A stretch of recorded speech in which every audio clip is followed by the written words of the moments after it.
I want to share with you in this video today my three biggest failures that happened in my 20s and some even younger than my 20s that really, without me even, having any clue, would set me up for living an amazing life that I have today. A life of a healthy relationship for but 10 years with an amazing man, a beautiful child. I have a 3.5-year-old, and really just knowing who I am, knowing my worth, my value, really respecting myself and living life authentically, no matter who approves of it or who does it, right? Like, I didn't just get here by accident. A lot of it happened, well, some of it happened by accident, like mistakes and failures and just experiences along the way. But then I got intentional to really start living a life that really feels true to me. So that's just some of the stuff that's on the other side. But I really want to share with you like my biggest failures, because we see people's highlights, right? Like how good things are for them now, or what they want to show you at least, but we don't see the lessons or the experiences, really the failures that led them to where they are now today. And that's a very important part to see in someone's journey. So that's what I want to talk about and share with you today. And I'm doing this because not just to talk about my life and, you need to know, and, I'm the best teacher, blah, blah, blah, but really just, I want to share with you because we don't realize how much that we have in common with so many other people. Right? Like a lot of us really are the same in many ways. We've experienced a lot of similar adversities, troubles, insecurities, right? And issues and problems. And I think that needs to be talked about more. So that's what I want to do in this video today. Okay. So my number one biggest failure that would really set me up for me just being more better with this area in life would be this bankruptcy that I filed when I was 28 years old.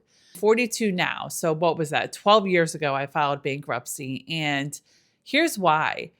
If you can remember, just kind of backtrack here a little bit, the economy was doing really good from 2004 to right about 2008. There was abundance everywhere. It was pretty easy for a lot of people to make money in many different fields and industry. Money was just flowing. Banks were lending, and everyone was getting approved for loans. So I was a mortgage banker in my early 20s. Just imagine someone who, no type of financial literacy at all, very not stable upbringing, struggled with self-worth, struggled with just, self-respect, struggled with feeling loved and enough, and just being, just really wanting approval. So when you start, if that is your identity and your self-worth issues, and here you are now experiencing success, I would say a lot of it's good luck too, experiencing success, and now you're making all this money and you're able to really, buy love, right? Buy happiness, which I'm doing this in parentheses if you're just listening and not watching the video, not parentheses, but air quotes. When you start experiencing success, financially, and you are very insecure and have low self-worth, you're going to spend the heck out of that money to make yourself feel good and to get attention and to get praise and to get approval and to just, be liked and loved. I was buying cars, yes, with an S. I even bought a boat. I bought a condo. I bought a lot of material clothes. I went out to eat a lot, drink a lot, picking up people's tabs to just really prove myself. So then when the real estate market crash happened, I lost everything, literally everything. Car got repossessed, couldn't afford to live in my condo. That ended up foreclosing. I had to move in with my grandmother, and which at hindsight, it was actually a blessing because she was very ill at that time. So I was able to care for her, take care of her that last year she was living, and her do the same for me, really, take me in. So we just really came close at that time. And I just got a lot of wisdom poured into me during that very tough year of my life. But also I was able to show up for her and care for her and be that companion and just watch over, her well-being. So we ended up helping each other out. But that bankruptcy, I ended up filing at 28. You know what happens with the bankruptcy. I mean, basically it's not good. Like you can't afford anything, right? It's awful to your credit, to your self-esteem, to your identity, everything, right? Especially if you're coming from a lot of success. Anyway, fast forward now in my 40s with the family of my own. That bankruptcy was probably the best financial education that I received, because from that point on, I was just very conscious with my money. I took a second, third, sometimes fourth thoughts before spending money or investing it somewhere. I did still invest and splurge in some things, but I always made sure that I had a safety net. And even now, later in life, especially because right now, at the time you're watching this, it's June 2026. Economy is crazy, inflation's high. When you have so much financial adversity earlier in life, you get really good with stretching the dollar. You get really good with thinking about your future self and your future financial situation. So you start investing more than spending. And you're just really good at thinking 2, 3, 4 times before you make a big decision, 9 times out of 10. Can you relate to this financial failure? Like, are you still beating yourself up financially due to some, poor decisions you've made? But can you now see that these poor decisions you've made, what are you learning from it? What are you learning from them? Like, are you now better with your money? Do you now know how to, like, one thing that's just coming up for me right now were a couple of things. We bought our house almost 10 years ago. We're staying put. We're not moving anywhere, right? We're like, you buy a house 9 years ago compared to the market now, you're in a good situation, right? With the interest you pay on it, with the equity you have in it, and just much better situation now compared to people who are trying to buy homes now. So when you have had a financial hiccup in your past, you learn from it. Hopefully you learned from it. I did. And I'm sharing this, I'm being vulnerable and really just sharing this really personal thing that is embarrassing, and that is a huge failure. But try not to, make this your destiny, this financial setback or this financial decision. Really see it as a teacher and a valuable lesson, because there's a lot of people a lot later in life or still haven't learned their lesson, to where they're just not thinking consciously and wisely with their money. And maybe with your experience with a past failure, bankruptcy, or maybe a foreclosure or a job loss, and really, having this lifestyle creep, can you see it now as, oh, this is a lesson learned, because things can change at any time financially, right? So I share this with you because try not to beat yourself up too much, and see it as really being a great, university of life lesson of really setting you up for, being better with, your finances now later in life, or, even later on in the future, if you're still trying to recover from a financial setback. So that's one of my biggest failures. The first one that I want to share with you, that really has set me up to being this responsible person financially, really thinking, 3 steps ahead, and not just being so impulsive like I once was. Also, like, a lot of inner work has helped with, with how I think and how I do and live and make decisions now. Let me know. I mean, does that speak to you at all? Is this you in some way, shape, or form? I would love to know your experience, if you feel comfortable sharing below in the comments. Or you can just give this video a thumbs up if you don't want to share because it's too personal. Like, yeah, this is resonating with me. My second biggest failure would be toxic relationship after toxic relationship. Are you beating yourself up from getting in these romantic relationships, or maybe in these, unhealthy one-sided friendships, to where you just really feel like you continue to harp on this? I have a whole history of unhealthy, toxic relationship after relationship. And now, I look at that, like like those experiences of heartbreak after heartbreak, disappointment after disappointment, being taken advantage of after being taken advantage of.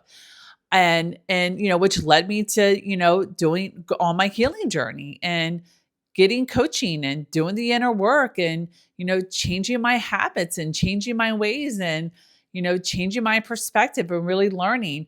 Like, if I didn't have those experiences, how I see it, I wouldn't be in this healthy relationship and have this, a beautiful family and just really live this beautiful life that I have today. If I didn't go through that adversity, that's how I see it. So try not, like, if you're in this right now, one, let this be a wake up call. If you don't feel good, if you don't feel valued, if you don't feel respected, know that you probably have some inner work you need to do to really start, rediscovering your worth, doing this healing journey, rediscovering your worth, like getting good at setting boundaries, habits, showing up for yourself, getting uncomfortable, doing hard things that are really going to help you build, strength and self-respect, okay, and self-trust. Like, it's never too late. You can start doing this now. And I'm telling you, the transformation isn't as long down the road as you might think it is. When I went on my healing journey and really started working with my life coach and really started doing this inner work, it was not even a year later that I met my partner, my husband now today, who I've been with 10 years.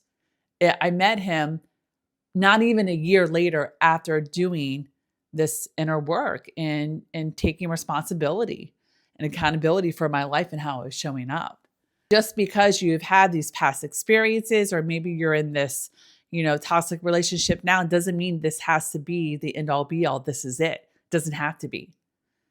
Okay.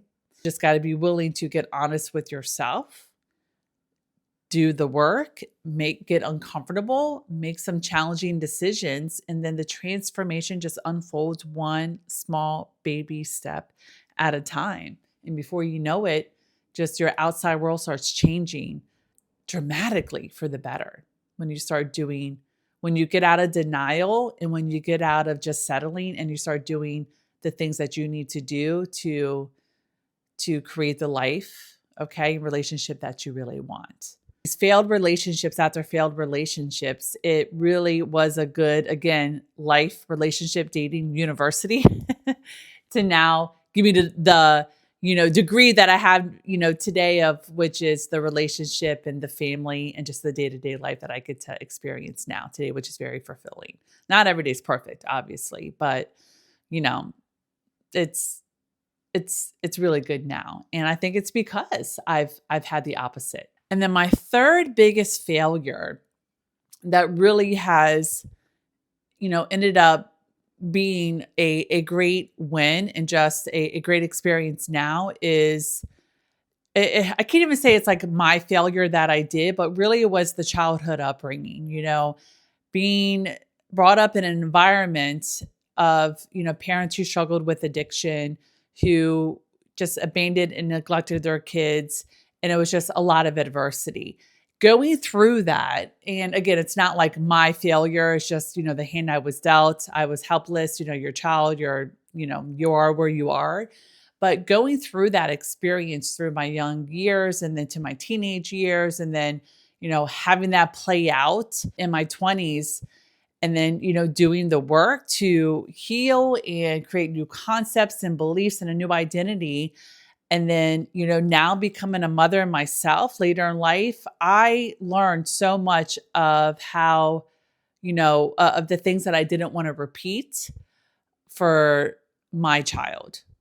That adversity, that I call it, it's not really failure, but that adversity, that trial and error, I learned so much of how I don't want to be and really how I, want to show up and be the mom I want to be and parent the way I want to parent and really just, enjoy the little moments day to day. Again, not perfect. Sometimes I get frustrated. Sometimes, some days are really hard. But when you go through a lot of adversity in a dysfunctional upbringing, and then you become a parent yourself, again, and you've done you've done the work you needed to do to not repeat patterns, right? And to repeat generational cycles. It's really, it's really amazing how you can just create an amazing childhood for your child or your children, and really just learn how to also not just parent your own child, but how to parent yourself alongside, your child. Like, you can have a new childhood when you become a parent, and really give yourself, along with your with your actual child, the childhood you never had. I would say, like, for me, this has been a journey. The first 2 years of becoming a mom was very tough. I didn't want to, you know, like, close chapters in my life, more so professionally, and just like other, freedoms I had. That was a struggle for me. But then, really, right around 2.5, 3 years old, my daughter, that's when I really started getting a handle on, okay, this is actually what my priorities are. These are what my values are now. This is what really matters to me now. Time is flying. Okay. And I was able to make the sacrifices, more willing to make the sacrifices and change the things, and just come to terms with, okay, this no longer fits if I want to show up this way and feel this way, like show up this way as a parent, but also feel this way so I can show up with a lot of energy and just feel good about myself. Like, I can no longer do these things that I once did if I want to create this childhood and this motherhood that I want to create now, if that makes sense. Okay. So I don't know. Let me know if that's speaking to you, if that's landing. But anyway, I mean, that's it, for today. Kind of a little bit of a longer video. I guess I had a lot to say. Hopefully I didn't ramble too much, but I just wanted to share this because I feel like a lot of the, these failures that I shared with you today, the financial failure, the, toxic relationships after relationships, the adversity of, childhood, like, these things don't have to be your destiny. These are just lessons, failures that you can learn from, and just go ahead and turn them around and create new standards, create new values, new priorities, and really just a new identity for how you want to start living this new chapter of life, right? Because I think a lot of times as we get older, we can call it midlife, but late 30s, 40s and beyond, you just kind of get to a point to where you're like, all right, this isn't working anymore. The old way of how you did things, or how you thought of yourself, or how you showed up, habits, lack of boundaries, whatever, like, it's not working. I'm not feeling the way I thought I was going to feel. So now you need to make some changes. So hopefully this has given you, just some examples, but also permission, and really just help you to be seen and understood, and really just, let you know that you can start changing now too. You can start completely shifting and changing, and start living in alignment with what your values and priorities are now. If you're willing to get uncomfortable, become more self-aware, and change your habits and do boundaries, and just start showing up differently, one small baby step at a time. Okay. Let me know if this was helpful for you today. You can share something with me in the comments below. Again, if you're not comfortable doing that, because I know this is more of a personal share here today, you just give this video a thumbs up if this is speaking to you today. Definitely subscribe if you want to keep hearing from me each week. Yeah, that's it. Thank you for watching and listening. Hope this was helpful, and I will see you again in another video next week. Bye for now.